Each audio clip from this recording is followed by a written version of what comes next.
আসসালামু আলাইকুম, সবাইকে স্বাগতম সোহেল শরীফের ইউটিউব চ্যানেলে। আজকে চ্যাম্পিয়ন্স লিগে প্লে অফ ম্যাচ চারটা খেলা কিন্তু হয়ে গিয়েছে। চারটা দল ইতিমধ্যে বাদ পড়ে গিয়েছে, চারটা দল নেক্সট রাউন্ডে কোয়ালিফাই করে গিয়েছে। বাকি আছে আরো চারটি দল। তো চারটি দল বাদ পড়ার সম্ভাবনা, সরি, চারটি খেলা। তো গতকালকের চারটা খেলা নিয়ে প্রথমে আলোচনা করি। প্রথম ম্যাচটা হয়েছিল ফায়ারনুড ভার্সেস এসি মিলান সানসিরোতে, যেটা 1-1 গোলে ড্র হয়। তারপরে খেলা বায়ার্ন মিউনিখ কেলটিক গ্লাসগোর বিরুদ্ধে 1-1 গোলে ড্র করে। বেনফিকা এএস মোনাকোর বিরুদ্ধে 3-3 গোলে ড্র করে, এবং একটি খেলারই শুধু ফলাফল বের হয়েছে, সেটা হচ্ছে আতালান্তা ক্লাব ব্রুজের কাছে হেরে গেছে। ইয়েস, আপনারা ঠিক শুনেছেন, ক্লাব ব্রুজে আতালান্তার মাঠে গিয়ে আতালান্তাকে হারিয়ে দিয়েছে। অ্যাকচুয়ালি হারিয়ে দেয়, উড়িয়ে দিয়েছে। তবে এই টিম নিয়ে আলোচনা করার আগে আরেকটা ছোট্ট একটা ইকুয়েশন বলে নিই। বার্সেলোনা এই মৌসুমে চ্যাম্পিয়ন্স লিগে কিন্তু প্রথম ম্যাচে এএস মোনাকোর কাছে হেরে যায়। সেই এএস মোনাকো গতকালকে বেনফিকার কাছে 3-3 গোলে ড্র করে কিন্তু চ্যাম্পিয়ন্স লিগ বাদ করে যায়। এবং বার্সেলোনা একটা ম্যাচ ড্র করে, সেটা আতালান্তার বিপক্ষে নিজেদের মাঠে 1-1 গোলে ড্র করে। সেই আতালান্তা প্লে অফ থেকে বাতিল হয়ে যায় ক্লাব ব্রুজের বিরুদ্ধে। বার্সেলোনা আরেকটা টিমের সাথে খেলে, সেটা হচ্ছে বেনফিকা। সেই Benfica one of the greatest match, যেটা বার্সেলোনা বিরুদ্ধে হয় 4-5 গোলে বার্সেলোনা সেই ম্যাচটা জিতে, one of the greatest match ছিল আমার মতে। সেই বেনফিকা দ্বিতীয় আরেকটি গ্রেটেস্ট ম্যাচ কিন্তু গতকালকে উপহার দিয়েছে, 3-3 গোলে এএস মোনাকোর সাথে ড্র করে। প্রথমে এএস মোনাকো 1-0 গোলে এগিয়ে যায়, তারপর বেনফিকা সমতায় ফিরে, তারপর আবারও এগিয়ে যায় মোনাকো, আবার সমতায় ফিরে, তৃতীয়বারের মতো আবার এগিয়ে যায় এএস মোনাকো, এবং আবারও বেনফিকা সমতায় ফিরে। অসাধারণ খেলা হয়েছে। তার আগের আগের লিগে মোনাকোর মাঠে গিয়ে বেনফিকা 1-0 গোলে জিতে আসাতে গোল ডিফারেন্স বা অ্যাগ্রিগেটের মাধ্যমে বেনফিকা নেক্সট রাউন্ডে কোয়ালিফাই করে। তো এএস মোনাকো কিন্তু কালকে ভালো ফাইট দিয়েছে, কিন্তু আনফরচুনেটলি তারা কিন্তু হেরে গিয়েছে। এবং বেনফিকা এই মৌসুমে কিন্তু খুবই চমক প্রবণ খেলাগুলো দেখাচ্ছে। জুভেন্টাসের বিরুদ্ধে তাদের অবস্থাটা ছিল এরকম যে এই ম্যাচটা যদি তাদের জিততেই হবে, এবং এই ম্যাচটা বেশি গোলে ব্যবধানে জিততে হবে, সেটা কিন্তু জুভেন্টাসের বিরুদ্ধে তারা জিতে দেখায় 2-0 গোলে। এবং অন্যান্য রেজাল্ট গুলো তাদের পক্ষে যাওয়াতে তারা কিন্তু প্লে অফে কিছুটা কিছুটা ইজিয়ার টিম পায়, এএস মোনাকো। সেই এএস মোনাকো যে বার্সেলোনাকে হারায়। এবং তবে বেনফিকা নিয়ে আরেকটু বলি, তারা একটা কার্স ক্লাব। এটা আগেও বলেছি, কার্স ক্লাব। তারা কখনোই চ্যাম্পিয়ন্স লিগ যাতে না জিততে পারে এরকম একটা অভিশাপ দিয়ে গেছিল তাদেরকেও, যে সর্বশেষ তাদেরকে চ্যাম্পিয়ন্স লিগ জিতে এবং স্যাক হয়, তারপরে সেই অভিশাপটা দেয়। তো 60 বছর পরে সে অভিশাপটা কি ভাঙতে যাচ্ছে না কিনা, সেটা কিন্তু এই মৌসুমে দেখার বিষয়। এবং আমি কেন জানি আমার কাছে মনে হচ্ছে বেনফিকা এই মৌসুমে পেরিয়ে দেখাইতেও পারে। তো চলে আসি নেক্সট ক্লাব, সেটা হচ্ছে শকিং একটা রেজাল্ট অনেকের মতে। কারণ কি, আতালান্তা বিরুদ্ধে ক্লাব ব্রুজে দাঁড়াইতেই পারবে না এরকম ধারণা কিন্তু অনেকেরই ছিল। আমি আমার গত ভিডিওতেই বলেছিলাম জিও স্টেডিয়ামে আতালান্তাকে আসলে হারানো অনেকটাই কষ্টকর হয়ে যাবে, কিন্তু ক্লাব ব্রুজে কালকে যেটা করে দেখিয়েছে, অসাধারণ করে দেখিয়েছে। আতালান্তার জার্সি কালার হচ্ছে নীল কালো, ক্লাব ব্রুজের জার্সি কালার নীল কালো। জিও স্টেডিয়ামে নীল কালার জার্সি কিন্তু খুব বড় একটা দল। আতালান্তা যেহেতু খেলে, সো তারা তো বড় দলই। এই স্টেডিয়ামে 4-0 গোলে এই মৌসুমে ইন্টার মিলান কিন্তু আতালান্তাকে হারায়। ইন্টার মিলানের জার্সি কালার হচ্ছে নীল কালো। তো তিন নীল কালোর মধ্যে কিন্তু আতালান্তা সবার পিছিয়ে দেখা যাচ্ছে। ক্লাব ব্রুজে নিজেদের মাঠে 2-1 গোলে জিতে এই ম্যাচে ক্লাব ব্রুজে কাউন্টার অ্যাটাকিং সিস্টেমেই খেলবে, সেটাই কিন্তু ধারণা ছিল। এবং আতালান্তা তাদের ট্র্যাপে পড়ে প্রথমে 3 গোলে পিছিয়ে যায়, তারপর আদেমুল্লাহ লোকমান নেমে যাওয়ার পরে যেটা হয়, একটা গোল সমতায় ফিরে একটা পেনাল্টি পায়, যেটা মিস করে আনফরচুনেটলি আতালান্তা বাদ করে যায়। গাসপারিনি নিয়ে একটা কথা বলবো, তার খেলার স্টাইল খুবই চমৎকার, কিন্তু আনফরচুনেটলি সে কখনো উইনিং কোচ না, এবং সেটা কিন্তু আবারও প্রমাণ করে দিয়েছে। ক্লাব ব্রুজের মতো একটা ছোট দলের কাছে তারা হেরে গেছে। তবে ক্লাব ব্রুজেকে কি ছোট দল বলবো আমরা? কেন? কারণ হচ্ছে ক্লাব ব্রুজে এই মৌসুমে 10টা চ্যাম্পিয়ন্স লিগের খেলা খেলে, 10টার মধ্যে তারা কিন্তু 5টা ম্যাচ জিতে, 3টা হারে, একটা ড্র করে, 2টা ড্র করে, জুভেন্টাসের কাছে ড্র করে এবং কেল্টিক গ্লাসগোর কাছে ড্র করে। হেরে যায় 3টা টিমে। সেটা হচ্ছে প্রথমটার বরুসিয়া ডর্টমুন্ডের কাছে 3-0 গোলে নিজেদের মাঠে হেরে যায়। প্রথমবারের মতো বলা যায় খেলতেই আসা নিকি হাওয়েন নিকি হায়েন নিকি হাওয়েন হায়েন তাদের নতুন কোচ। 44 বছর বয়স, অসাধারণ একটা কোচ। আমার কাছে কেন জানি মনে হচ্ছে, আমি এই ভিডিওতে বলে দিলাম, he is going to be the next big thing. সে কোনো একটা বড় ক্লাবে অবশ্যই যাবে, তা নাহলে বেলজিয়াম ন্যাশনাল টিমে গিয়ে হয়তো বেলজিয়াম ন্যাশনাল টিমকে কাপ জিতেইতে পারে, because he got everything right. নিকি হায়ান প্রথমে ডটমুন্ডের কাছে হেরে যায়, দ্বিতীয় ম্যাচটা হেরে যায় এসি মিলানের বিরুদ্ধে, তৃতীয় ম্যাচটা হারে ম্যানচেস্টার সিটির বিরুদ্ধে। তিনটাই 3টা গোল তাদের হজম করতে হয়। প্রথম খেলাটা বলবো, বরুসিয়া ডটমুন্ডের বিরুদ্ধে কিন্তু তারা 18টা শট নেয় নিজেরা, এবং ডটমুন্ড 17টা শট নেয়। ডটমুন্ডের স্কোরার ভালো ছিল বলে 3টা গোল দিতে পারে, অপর পাশে ক্লাব ব্রুজে হেরে যায়। এসি মিলানের বিরুদ্ধে কিন্তু ক্লাব ব্রুজে অসাধারণ খেলে, খুবই চমৎকার খেলে, কিন্তু এক্সপিরিয়েন্সের কাছে তারা হেরে যায় 3-1 গোলে সান সিরোতে। তারপর ম্যানচেস্টার সিটির কাছে যেটা হারে সেটাও 3-1 গোলে হারে। এই খেলাটা ছিল এরকম, ম্যানচেস্টার সিটির এই খেলাটা বড় ব্যবধানে জিততেই হবে, তাহলে তারা ক্লাব ব্রুজের স্থানটা দখল করতে পারবে, এবং সেটাই হয়েছে। 3-1 গোলে ম্যানচেস্টার সিটি জিতে প্লে অফে চলে আসে, যেটা রিয়াল মাদ্রিদের সাথে খেলা হয়, ইতিমধ্যে তার হেরে যায়। অনেক গল্প আছে, কিন্তু এই 3টা ম্যাচ ব্যতীত ক্লাব ব্রুজে কিন্তু টোটাল 5টা ম্যাচ জিতে। ইতালিয়ান ক্লাব একমাত্র ইন্টার মিলানই শুধু 6টা ম্যাচ জিতে, এছাড়া কিন্তু কোনো ইতালিয়ান ক্লাব এতগুলা ম্যাচ জিততে পারেনি। এসি মিলান 5টা ম্যাচ জিতে, সেটা ফনসেকার আন্ডারে, ফনসেকা ব্যতীত এসি মিলান কিন্তু গত খেলা নিয়ে টোটাল 5টা ম্যাচ হেরে যায়। তো দিনামো জিগ্রেবের কাছে হারে প্রথম 2টা ম্যাচ, লিভারপুল এবং লিভারকুসেনের কাছে হারে, এবং এখানে 2টা ম্যাচে ফায়ারনোর্ডের বিরুদ্ধে হেরে যায়। তো নেক্সট যেটা আতালান্তা এখন পর্যন্ত 3টা ম্যাচ জিতে, জুভেন্টাস 3টা ম্যাচ জিতে। সো কোনো ইতালিয়ান ক্লাব কিন্তু ক্লাব ব্রুজে থেকে ম্যাচ বেশি জিততে পারে নাই। তো ক্লাব ব্রুজেকে আমরা কেন ছোট দল বলবো? তো এই খেলাটা যেমন চমৎকার হয়েছিল, পরবর্তী খেলা যেটা নিয়ে আলোচনা করবো সেটা হচ্ছে Bayern Munich versus Celtic Glasgow. আমি গত ভিডিওতে বলেছি কেল্টিক গ্লাসগো কিন্তু একটি আপসেট ঘটায় দিতে পারে। 74 মিনিট পর্যন্ত কিন্তু I was right. Celtic Glasgow Bayern মিউনিখের মাঠে 1-0 গোলে এগিয়ে ছিল, 74 মিনিট পরে কেন জানি তারা নিজেদের খেলা হারিয়ে ফেলে, এবং বায়ার্ন মিউনিখ শেষ মুহূর্তে কিন্তু গোল দিয়ে সমতায় ফিরে, এবং সেই সমতায় ফেরার মাধ্যমে তারা কিন্তু নেক্সট রাউন্ডে থ্রু করে। যেহেতু আগের ম্যাচ অ্যাওয়ে ম্যাচে তারা জিতে, এই ম্যাচ ড্র হয়, তো অ্যাগ্রেগেটে তারা চলে যায় নেক্সট রাউন্ডে।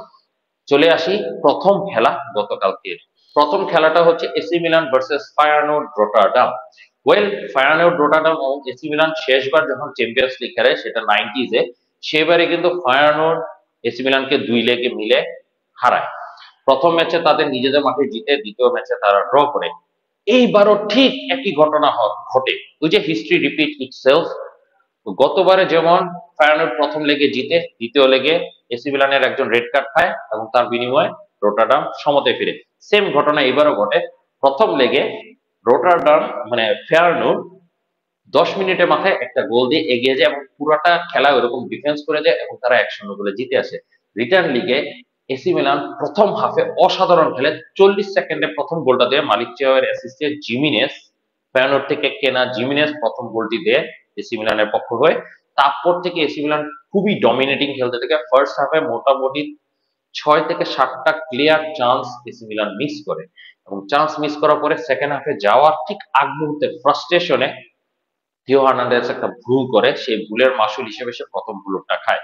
সেকেন্ড হাফে এসে প্রথম 15 মিনিট পর্যন্ত কিন্তু এসি মিলান ডমিনেটিং খেলে। আনফরচুনেটলি তখনই একটা পেনাল্টি পাওয়ার আশায় থিও হার্নান্দেজ ডাইভ দেয়, এবং সেকেন্ড ইয়েলো কার্ডের মাধ্যমে তার রেড কার্ড খেয়ে মাঠ ছাড়ে।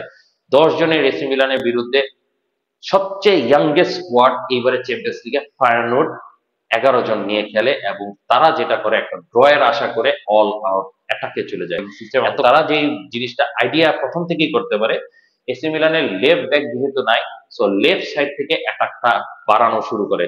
রাইট সাইড থেকে পরাস্ত করতে পারে নাই ওয়াকারকে, কিন্তু লেফট সাইড থেকে ইজিলি মুসাকে পরাস্ত করতে পারে। তারপরে বার্তেস আগে আসে, সেই বার্তেস আগে ইয়াং প্লেয়ার, তারা এটাও বুঝতে পারে, সেই দিক দিয়ে আক্রমণ চলতে থাকে, এবং তারা যেই কাজটা করে পরবর্তীতে, যে বার্তেস আগে যেহেতু ইয়াং, স্ট্রাইকারকে রাইট উইং এ পৌঁছায় দিয়ে তারা পরিপূর্ণ অ্যাটাকটা করে লেফট সাইড থেকে। ওয়াকার যেহেতু এক্সপিরিয়েন্স, ওয়াকার কোনো একটা মিস্টেক যদি করতে পারে, সেই মিস্টেকটাকে কাজে লাগে ক্লাব ফায়ারনোর্ড সেটাকে কনভার্ট করা ট্রাই করে, এবং তাই ঘটে। একটা ক্রস দেয়, সেই ক্রসটা কিন্তু বার্তেস এবং পাভলোভিচের মাঝখান থেকে গোলটা করে কারাজো, নতুন সাইনিং মেক্সিকান, যে রিপ্লেস করে আরেক মেক্সিকানকে। এখানে আমি বলবো অবশ্যই পাভলোভিচ এবং বার্তেসাগের ভুল ছিল, কিন্তু তারা ইনএক্সপিরিয়েন্সের কাছেই কিন্তু ভুলটা করে বসে। ঠিক কোচার হিসেবে স্ট্রাইকারটা গোলটা করে, এখানে মাইগনানের কিছুই করার ছিল না। তবে মাইগনানের দোষে যে প্রথম ম্যাচে সেই যেই গোলটা খায় সেটা তার সেভ করা দরকার ছিল। তো এসি মিলানে কি হয়েছে সেটা নিয়ে আলোচনা করার জন্য অবশ্যই আরেকটা ভিডিও আনবো। তবে খেলাটা আমি খুবই এনজয় করেছি। হ্যাঁ, আমি এসি মিলান সাপোর্টার, মনে প্রাণে চাই এসি মিলান জিতুক, কিন্তু এই ফলাফলটা কিন্তু আসলেই আসলেই আসলেই ফেয়ার। কেন সেই হিসাবে একটুখানি আলোচনা করি, ভিডিওতে আলাদা করে করলেও এখানে একটু ছোট করে বলি। ফেয়ানোর্ড রোটারডাম যখন জিমিনেসকে সেল করে, তারপরে তারা সবচেয়ে ইয়াংগেস্ট স্কোয়াডটা কিন্তু স্টার্টিং 11, সবচেয়ে ইয়াংগেস্ট ইতিহাসে চ্যাম্পিয়ন্স লিগের ইতিহাসে সবচেয়ে ইয়াংগেস্ট স্টার্টিং 11 তারা কিন্তু সেট করে। কেন? কারণ কি তারা একটা সেলিং ক্লাব বর্তমানে, তারা কিন্তু চ্যাম্পিয়ন্স লিগ জিতার জন্য খেলছে না, তারা যেটা করছে প্লেয়ার ডেভেলপ করে সেল করার জন্য খেলতেছে। যেমন জিমিনেসকে ইজিলি সেল করে দিয়েছে তাদের অপোনেন্টের কাছে, কিন্তু তারা ওই যে সেলিং ক্লাব, তো তাদের প্লেয়ারদেরকে তারা ডেভেলপ করবে, সেল করবে। চ্যাম্পিয়ন্স লিগ একটা বড় আসর যেখানে তাদের প্লেয়াররা যদি ভালো করতে পারে সেই প্লেয়ারদেরকে কিন্তু সেল করা আরো ইজি। এসি মিলান অপর পাশে তারা কিন্তু আইডেন্টিটি ক্রাইসিসে ভুগতেছে, কারণ কি তারা কি সেলিং ক্লাব নাকি তারা উইনিং ক্লাব, কি হিসাবে খেলতেছে তারা কিন্তু নিজেরাও জানে না। যদি সেলিং ক্লাব হয়, আপনি দেখেন কালুলুর মতো একটা প্লেয়ারকে তারা 15 মিলিয়নের নিচে সেল করে দিয়েছে। সালেমেকার, যাকে নিয়ে বড় বাজেটের একটা ট্রান্সফার করতে পারতো, সেই সালেমেকারকে ইজি প্রসেসে সেল করে দিয়েছে। আপনি চিন্তা করেন মালদিনি, ড্যানিয়েল মালদিনি, নামই তো বড় মালদিনি, এই প্লেয়ারটাকে ফ্রিতে ছেড়ে দিয়েছে। হ্যাঁ, তার বিনিময়ে 7 মিলিয়ন পেয়ে গিয়েছে, কিন্তু তারপরে তো ফ্রিতে ছেড়ে দিয়েছে। এরকম অনেক প্লেয়ারদেরকে তারা ফ্রিতে ছেড়ে দিয়েছে যাদেরকে আসলে অনেক দামে বিক্রি করা যেতে পারতো। মাইক নানের মতো প্লেয়ারকে তারা ধরে রেখেছে যাকে ইজিলি সেল করে দেওয়া যাবে। তবে এই মৌসুমে মাইক নান ভালো খেলতেছে। থিও হার্নান্দেজ যখন প্রাইস ছিল তখনই তাকে সেল করে দিতে পারতো। আমরা সেলিং ক্লাব কেন বলছি? রাইন্ডার্স কে কিনে তারা আমরা সেল করার প্ল্যান করছি, তোনালিকে আমরা সেল করে বাকি প্লেয়ারদেরকে কিনেছি, এই কারণে আমরা সেলিং ক্লাব হিসেবে যাচাই করতে পারি। কিন্তু এসি মিলান কিন্তু অ্যাকচুয়ালি সেলিং ক্লাব না। আপনি চিন্তা করেন ফোফানার বয়স 26+, রাইন্ডার্স এর বয়স 26+, থিও এখন 26+, লিয়াও 25+, ট্যামি আব্রাহাম 27+। তো এইগুলা প্লেয়ার তো আসলে রিসেলেবল না। তো আমরা তো সেলিং ক্লাব না। এখন যদি আমরা চিন্তা করি আমরা উইনিং ক্লাব, আমরা উইনিং ক্লাব হিসেবে আসলে কাকে কিনেছি? সান্তিয়াগো জিমিনেস, তিজানি রেইন্ডার্স, আর কি? আপনি দেখেন ওয়াও ফেলিক্স চেলসিতে ফ্লপ গিয়েছে, অ্যাটলেটিকো মাদ্রিদে কিছুটা ফ্লপ গিয়েছে, বার্সেলোনায় ফ্লপ গিয়েছে। তো এরকম একটা ফ্লপ প্লেয়ারকে এসি মিলান কিনে এনেছে, লাক বাই চান্স লোনে এনেছে। তারপর আপনি চিন্তা করেন পুলিসিচ। তবে হ্যাঁ, ক্রিশ্চিয়ান পুলিসিচ অ্যাকচুয়ালি ভালো প্লেয়ার, এবং সত্য কথা বলতে গেলে ক্রিশ্চিয়ান পুলিসিচের জন্য কিন্তু এই মৌসুমে আমরা চ্যাম্পিয়ন্স লিগ খেলতে পারতেছি। গত মৌসুমে ক্রিশ্চিয়ান পুলিসিচ অসাধারণ ফর্মে ছিল, এবং এই মৌসুমের স্টার্টিং এ কিন্তু ক্রিশ্চিয়ান পুলিসিচ অসাধারণ ফর্মে থাকার ফলে কিন্তু আমরা চ্যাম্পিয়ন্স লিগে এত দূর আসতে পেরেছি। কিন্তু তারপর আপনাকে কিন্তু বাস্তবতা মেনে নিতে হবে, ক্রিশ্চিয়ান পুলিসিচ কিন্তু চেলসি ফ্লপ, এবং রুবেন লোফটাস-চিক সেও কিন্তু Chelsea flop, Tomori Chelsea flop, Abraham Chelsea flop. তো সবগুলোই তো flop actually. In fact Theo Hernandez Real Madrid flop.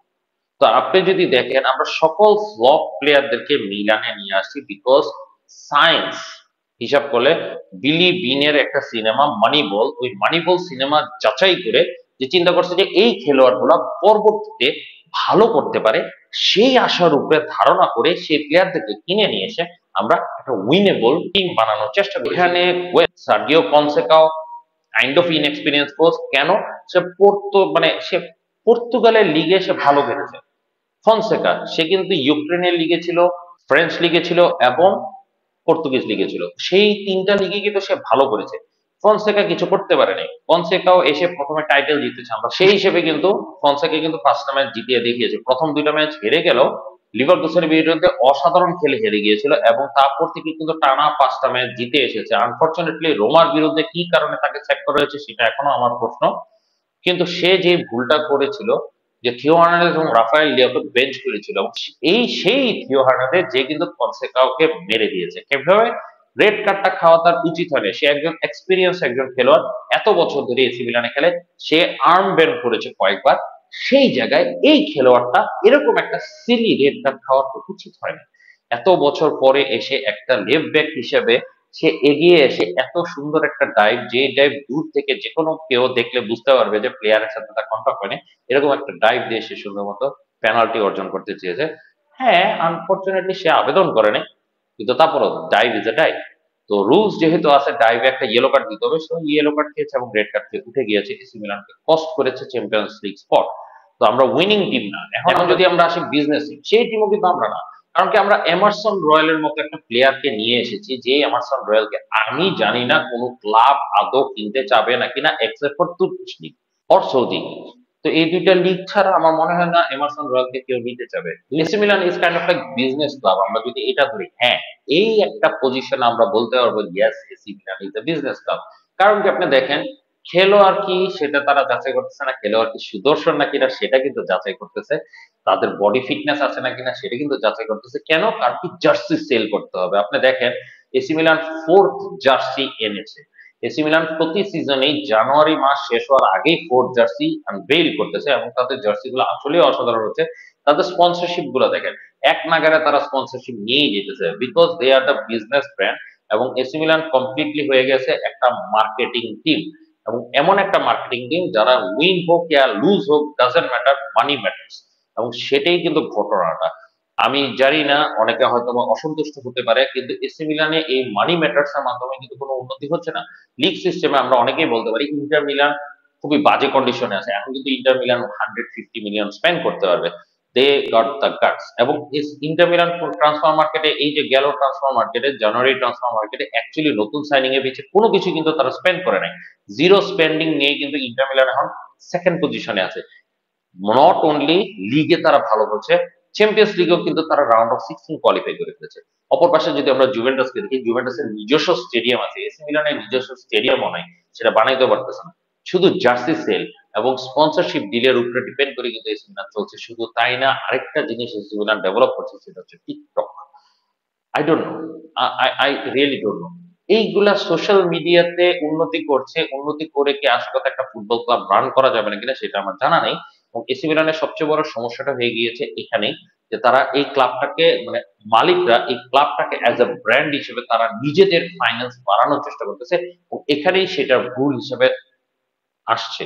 আপনি জাস্ট চিন্তা করেন, তারা কিন্তু লাইফ টাইম স্পন্সরশিপ সাইন করে নাই, মাত্র 2 বছরের জন্য সাইন করছে। জিওফ্রে মনকাদা এখন পর্যন্ত যেসব খেলোয়াড় গুলোকে নিয়ে আসে 28 বছর, মানে 2 বছর শেষ হলে তারা কিন্তু 28 বছর 29 বছর হয়ে যাবে। তো 28 বছর 29 বছরের খেলোয়াড়দেরকে কে কিনবে?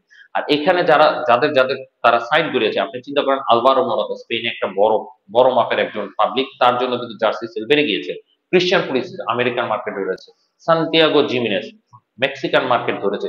Not only Mexican market, American মার্কেটও কিছু আকারে ধরেছে। আবার যদি আমরা ধরি, আর কাকে কাকে কিনেছে, এমারসন রয়্যাল, ওই যে তার ব্র্যান্ডিংটা কোনো না কোনো ভাবে সোশ্যাল মিডিয়াতে ভালো।